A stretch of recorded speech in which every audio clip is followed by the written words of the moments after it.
Zašto smo pesimisti? Ja moram da kažem da ja sam pisala neki tekst prošle nedelje u Novostima i moja teza je da smo mi čekali 10 godina, su nas uveravali sa raznih strana, da će sve biti fenomenalno samo da Milošević ode, da tog trenutka počinje raj. I zaista smo imali 5 minuta nade oktobra 2000. A sada 10 godina takođe čekamo na novi raj koji se zove Evropska unija, samo što do tog raja treba prođemo čistilište. I znate, paradoks je da Srbija živi u sloganima, u političkim sloganima, izvan realnosti koja je strašna, kolektivna realnost, ne govorimo o pojedinačnoj, jer tu je svaki čovek zaista gospodar sopstvene sudbine u smislu naočara kroz koje će da posmatra svet.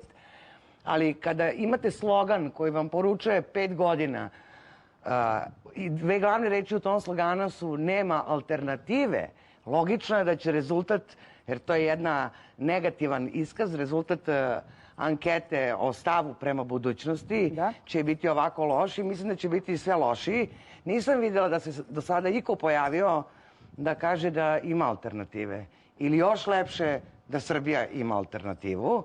I cijela ta priča o tom horu papagajskom sa Evropskom unijom je za mene ovako dosta mučna. Prvo, ne vidim da se uopšte srpski intelektualci i misleći ljudi bune protiv tog terora, tog hora, da potpiruju ideju o tome da mi treba da se priključimo Evropi, da Evropa nas treba da primi zapravo.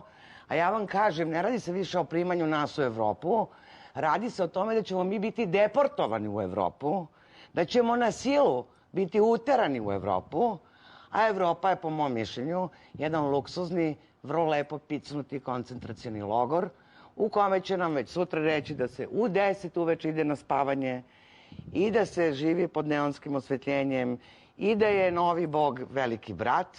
I zato možemo da pravimo paralele između srpske političke stvarnosti i velikog brata i reality show programa i u bukvalnom smislu.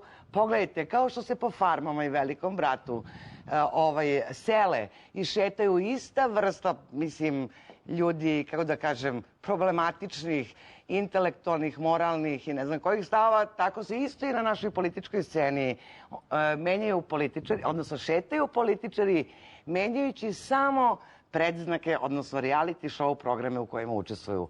I molim vas da završim samo ovaj svoj kratki, besni ekspoze sa osmehom, naravno. A to je o kakvoj Evropi oni nama govori, o kakvom raju. Kad znate šta, danas sam ušla u samoposlugu. U Srbiji, u Beogradu, u centru Beograda, nema putera. U centru Beograda, u samoposluzi, nema brašna. Prema tome, te priče o plati od majke mi 1000 evra jednog dana 2020. a možda i kasnije i realnosti koja se zove ubiti ljudima svaku nadu, ali dati neviđeno simpatičan slogan, bez putera, brašna i ko zna čega u budućnosti, jeste razlog zašto imamo ovo istraživanje. Hvala. Preosvećeni. A vi aplaudirate na ovo? Ako sam možda bio